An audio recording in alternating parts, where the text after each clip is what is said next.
দিয়েছেন, ভ্যাট চাপিয়েছেন, প্রত্যেকদিন মানুষ খুন হচ্ছে, বর্বরচিত ঘটনা হচ্ছে। আজকেও একটা পুলিশ মহিলা কর্মীর ঝুলন্ত লাশ থানার মধ্যে পাওয়া গেছে। হিন্দু স্বাভাবিকভাবে এই ইউনূস যুদ্ধ লাগিয়ে রাষ্ট্রপ্রেমের জিগির তুলে টিকে থাকতে চাইছে, কিন্তু ভারতীয় বিএসএফ সংযমের পরিচয় দিচ্ছে। কারণ বাংলাদেশের সঙ্গে যুদ্ধ ভারতের কাছে তো কয়েকদিনের ব্যাপার নয়, কয়েক মিনিটেই ফয়সলা হয়ে যাবে। অর্থাৎ আমরা বড় ভাই হিসেবে চিমটি কাটছে, আঁচড় কাটছে, সহ্য করছি, তো বেড়া আমরা দেবই। পাবলিক রাস্তায় নেমেছে।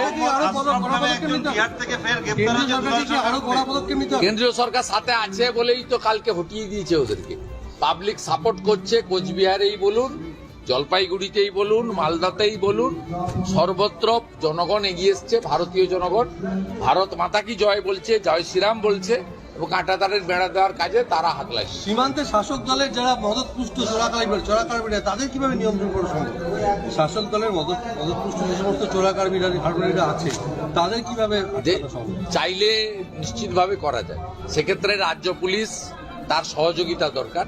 যে সহযোগিতাটা ত্রিপুরা, আসাম, মেঘালয়, মিজোরামের সরকার করছে বিএসএফকে বা কেন্দ্রীয় এজেন্সিকে, পশ্চিমবঙ্গে সেই সহযোগিতা পাওয়া যাচ্ছে না। কারণ এরা রোহিঙ্গা মুসলমান, এদের জাল আধার কার্ড, ভোটার লিস্টে নাম তুলছে। আনসারুল বাংলার সাদ শেখ, তিনি দুবার তৃণমূলকে ভোট দিয়ে দিয়েছেন মুর্শিদাবাদে যে জঙ্গি ধরা পড়েছে। তাই এখানে একটি এমন সরকার দরকার যে সরকার জঙ্গিবাদ নির্মূল করতে কেন্দ্রের সঙ্গে হাতে হাত মিলিয়ে কাজ করবে। সে সুযোগ আসছে, 12-14 মাসের মধ্যে আসছে। বাংলার লোককে ঠিক করতে হবে যে তারা জঙ্গিদের নিয়ে, তারা বিষাক্ত সাপকে নিয়ে রাত্রি যাপন করবে না বিষাক্ত সাপকে একদম খতম করে নষ্ট করে দেবে। এটা দেশ স্বাধীন হয়েছে, দেশের মধ্যে আরো খোদার গজব লাগিয়ে রয়েছে। দুই উগ্র মরছে যায়, কিন্তু সব রাজাকারের বাচ্চা সকল মরছে। আর গোদার ঘর নিজেরা মরা, নিজেরা মরি হন। আঙ্গরের দেশের মধ্যে খোদার গজব দিয়ে গেছে। কুত্তার বাচ্চা সকল তোরা কারবালে কইছে না আন্দোলনে যা, বুক এখন ফাতি দিছে গাড়িছ। হ্যাঁ, নিজেরা মরা, নিজেরা মরি হন। দেশের মধ্যে গজব আনিয়ে লাইছে। হ্যাঁ, যুদ্ধ হন আরেকবার হইব দেশের মধ্যে। যুদ্ধ কি একটা যুদ্ধ হয়েছে, যুদ্ধ তো দেশ স্বাধীন নয়, এটা বালা করে আর একটা যুদ্ধ হইব। এবারে কে থাকে কে বাঁচা আল্লাহ মাহবুদে জানে। এতদিন তো আন্দোলন আন্ডা যাইটাই নন, আন্ডাও যাবো আন্দোলনে এবারে। হ্যাঁ, যুদ্ধ একেবারে এবার সেরা যুদ্ধ হইব আরেকবার। এর পরে দিয়ে দেশ কয়তে স্বাধীন, এটা হেডার যুদ্ধ নিয়ে হয়েছে। মনকির বলা হল রাস্তাঘাটে মানুষের দোয়ান মোয়ান ব্যবসা করা দেখুন। আপনারা সাংবাদিক, এখন আপনারা আইছেন আমাকে মন্তব্য নিতে, আমাকে মন্তব্য ধুয়ে পানি খেবেন। সাংবাদিক যাই হোক, তার লেজ্জ মানুষ চলতে পারে না। রাস্তায় চিন্তাই হবে, রাস্তায় ডাকাতি হবে, রাস্তায় অটো রিক্সা চালাইতে পারবো না। গরিব মানুষে কি করে খাইব? বড় লোকের টাকা আছে, বড় লোকের গাড়ি বাড়ি আছে, তারা ভাড়া পায়, তারা সংসার চালাইতে চিন্তা করে না। তেলের কেজি 500 টাকা হোক, আলুর কেজি 500 টাকা হোক, তারা তো এগুলো চিন্তা করবে না। চিন্তা করতে হবে গরিবের। বড় লোক কয়জন, গরিব কতজন?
প্রত্যেকটা ক্ষেত্রে এখনো সেই আগের থেকে আরো বেশি বৈষম্য চলছে। স্বাধীনতা পেয়েছি, দ্বিতীয় স্বাধীনতা, এটা বলা যাবে না। ন্যূনতম লজ্জাবোধ থাকলে এরকম কথা বলতে পারে না, কোনো শিক্ষার্থী বলতে পারে না, যদি তার মৌলিক কোনো শিক্ষা থাকে। বাংলাদেশ আওয়ামী লীগ ঐতিহ্যবাহী সংগঠন, স্বাধীনতা সংগ্রামের আগের থেকে, ভাষা আন্দোলন থেকে এই আওয়ামী লীগ সংগঠন ঐতিহ্যবাহী সংগঠন।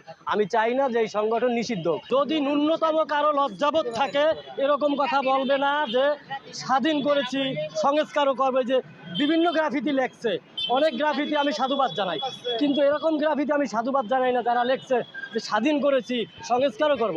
স্বাধীন একবারই হয়েছে।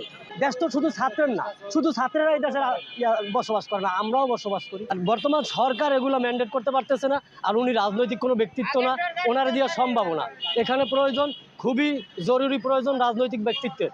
আমি আপনাদেরকে প্রশ্ন করতে চাই, বৈষম্য বিরোধী যে আন্দোলন হলো, ছাত্র আন্দোলন, আদৌ কি বৈষম্য দূর হয়েছে? আমি তো দেখি প্রত্যেকটা সেক্টরে, প্রত্যেকটা ক্ষেত্রে এখনো সেই আগের থেকে আরো বেশি বৈষম্য চলছে। এই সরকার যাওয়ার পর থেকে আমরা কঠিন অবস্থায় আছি, কঠিন অবস্থায়। মানে কি এই হাসিনা যাওয়ার পর থেকে, মানে এর কারণ হয়েছে কি, এই যে রাস্তা মনে করেন, ধরেন একটা সাপোজ 20টা রাস্তা আছে, 20টা রাস্তার মধ্যে যদি 8টা বন্ধ করে থাকে, তা আমরা চলাফেরা করুন কোন জায়গায়? মানি আমরা তো শেখ হাসিনার 2 কোটি মানুষের যাই এয়ারপোর্ট মালা দিয়ে আনুন। শুধু শেখ হাসিনার ডাকের অপেক্ষা আমরা সাধারণ মানুষ আছি।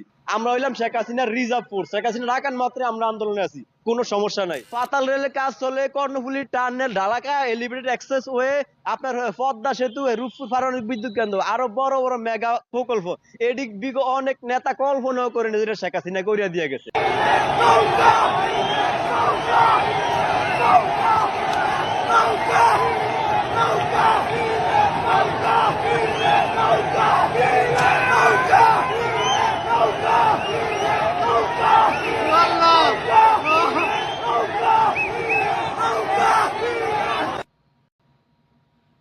যাচ্ছে আমাদের আর বাপে বাংলা ভাষা আনছে, আর বাপের মূর্তিতে যদি জুতা মারে তাহলে এটা জিনিসটা তো অনেক বেদবি হয়ে যায়, অনেক বেদবি করে ফেলছে। শেখ হাসিনার স্বৈরাচার ফিরে আসুক, এটা চান কি? অবশ্যই 2012 সালের পরের থেকে তো মানুষ এরকম উন্নয়ন দেখে নাই। আপনার আমার এটা কল্পনার বাইরে। 2012 সালের পরে মানুষ যেরকম আপনি মেট্রোল তো জীবনে চোখে দেয়ই নাই, বাপের জীবনে মেট্রোল দেখছে জীবনে 2012 সালের পর। 2018-19-এর পর শেখ হাসিনা একটু হইলেও করছে। এটা কত সুন্দর আমাদের দেশ, কত সুন্দর আপনাদের সমন্বয়। যাদেরকে জুতাতে পিটাইলেও মান সম্মান আমাদের ক্ষয় হবে, আপনাদের না। যাদের বাবা মায়েদের ধিক্কার জানাই, যে সমন্বয়করা সার্জিস আলম, আমি নাম উল্লেখ করে বলতেছি, সার্জিস আলম, হাসনাত আব্দুল্লাহ, নাহিদ। এই নাহিদ তো আরেক চোর, এ তো আরেকটা চোর। সিলেটে নাকি 12 কোটি টাকা দুর্নীতি, সার্জিস আলমের বাসায় 2 কোটি টাকা, এই হাসনাতের বাড়িতে 100 কোটি টাকা, এরকম তো আরও অনেক আছে। ওই যে আসিফ নজরুলের বাড়িতে কোটি করে 5 কোটি টাকা নিয়ে একজনকে ছেড়ে দেয়, 2 কোটি টাকায় আরেকজনকে বর্ডার ক্রস করে দেয়। এদের মধ্যে কোটি কোটি টাকা। এদের কেমন বাবা মা, যে বাবা মা একবার জিজ্ঞেস করে না, বাবারা এই টাকাগুলো কোত্থেকে নিয়ে আসছো? এই প্রতিটা টাকা বাংলাদেশের জনগণের অভিশাপের টাকা। এক একটা অভিশাপ 100টা বিষাক্ত সাপের চেয়ে বেশি। এগুলো কেন তার বাবা মা বলে না? আমি ধিক্কার জানাই। তাদের তো লজ্জা থাকা উচিত। এবং কি তাদের আত্মীয় স্বজনদের আমি বলি, তারাও কি কেউ বলতে পারে না তোমার ছেলে 5 লাখ টাকা 2 লাখ টাকা তার মোবাইল ইউজ করে, 1 কোটি টাকা তো আমার গাড়ি ইউজ করে, গাড়িগুলো কোথেকে পায়?